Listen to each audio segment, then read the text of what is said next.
Hai semua, kembali lagi bersama saya Faris selaku admin dari channel ini akan membahas tentang sejarah pemerintahan Indonesia pada masa Orde Baru. Apa saja yang akan kita bahas? Mari kita simak video berikut ini. Apa itu Orde Baru? Orde Baru atau seringkali disingkat Orba adalah sebutan bagi masa pemerintahan Presiden Soeharto di Indonesia. Orde Baru menggantikan Orde Lama yang merujuk kepada era pemerintahan Soekarno. Lahirnya Orde Baru diawali dengan dikeluarkannya Surat Perintah 11 Maret pada tahun 1966. Orde Baru berlangsung dari tahun 1966 hingga 1998. Dalam jangka waktu tersebut, ekonomi Indonesia berkembang pesat, meskipun hal ini terjadi bersamaan dengan praktik korupsi yang merajalela.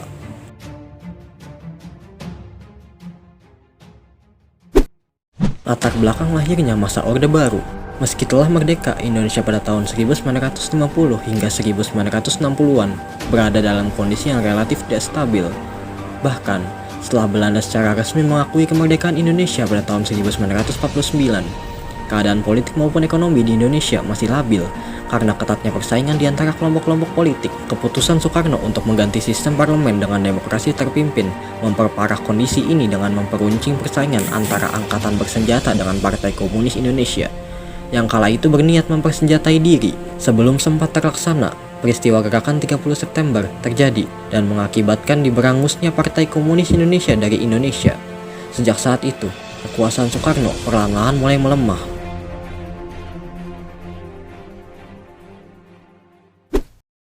Super Semar dan Kebangkitan Soeharto. Orde Baru lahir dan diterbitkannya Surat Perintah 11 Maret atau Super Semar pada tahun 1966 yang kemudian menjadi dasar legalitasnya. Orde Baru bertujuan meletakkan kembali tatanan seluruh kehidupan rakyat bangsa dan negara pada kemudian pelaksanaan Pancasila dan Undang-Undang Dasar tahun 1945.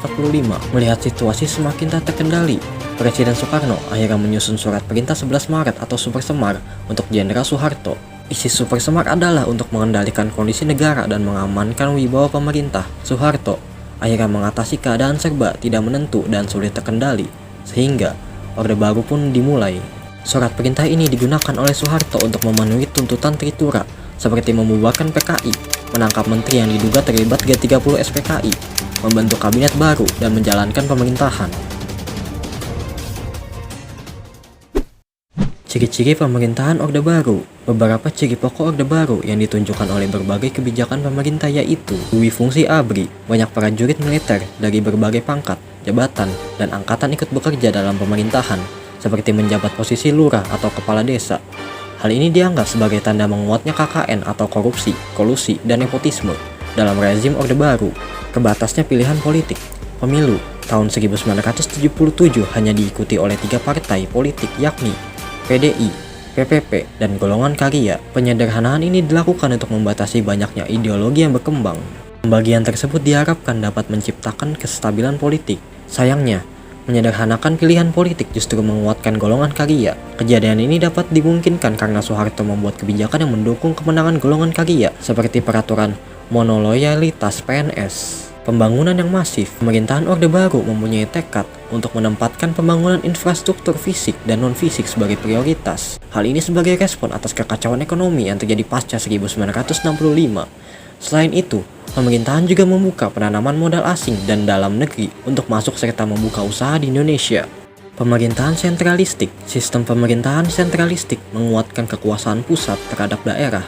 Hal ini disebabkan ketergantungan yang tinggi dari pemerintah daerah atau keputusan pemerintah pusat. Pada masa Orde Baru, kebijakan pemerintahan sentralistik ini berupa kebijakan ekonomi dan pembangunan, sekaligus penerapan kebijakan politik. Perkembangan ekonomi dan politik pada masa Orde Baru. Ekonomi Indonesia pada sejarah Orde Baru membaik dalam waktu singkat. Hal ini terjadi karena bantuan aliran modal yang dibuka lebar melalui konsorsium IGGI. Rezim Orde Baru dapat membuat kestabilan ekonomi bahkan sebelum tahun 1970. Pembangunan ekonomi nasional Orde Baru dilakukan melalui Repelita. Program Repelita ini didasarkan atas pemerataan pembangunan, pertumbuhan ekonomi, dan stabilitas nasional. Sementara pada perkembangan politik, masa Orde Baru selama 32 tahun memiliki proses politik sangat dinamis. Pemerintah berhasil menyelenggarakan 6 kali pemilu pada tahun 1971, 1977, 1982, 1987, 1992, dan 1998. Namun, semua proses demokrasi tersebut dimenangkan oleh golongan karya dan Presiden Soeharto untuk menjabat kembali. Hal ini dinilai sebagai cara pemerintah untuk mempertahankan kekuasaannya.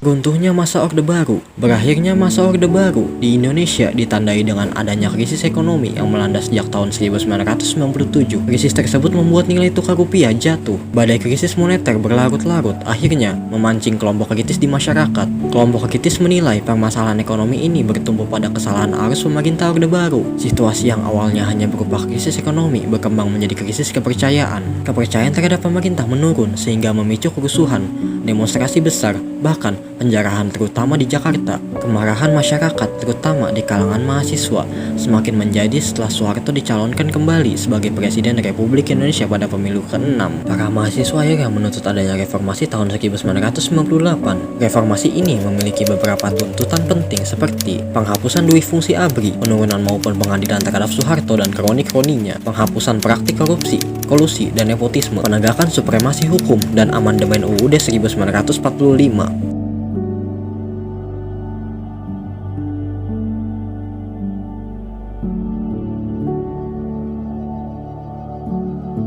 Nah, itu dia tadi pembahasan mengenai pemerintahan Indonesia pada masa Orde Baru. Bagi kalian yang punya pendapat lain, silahkan komen di bawah ya. Sekian dari saya, terima kasih dan sampai jumpa di video-video berikutnya.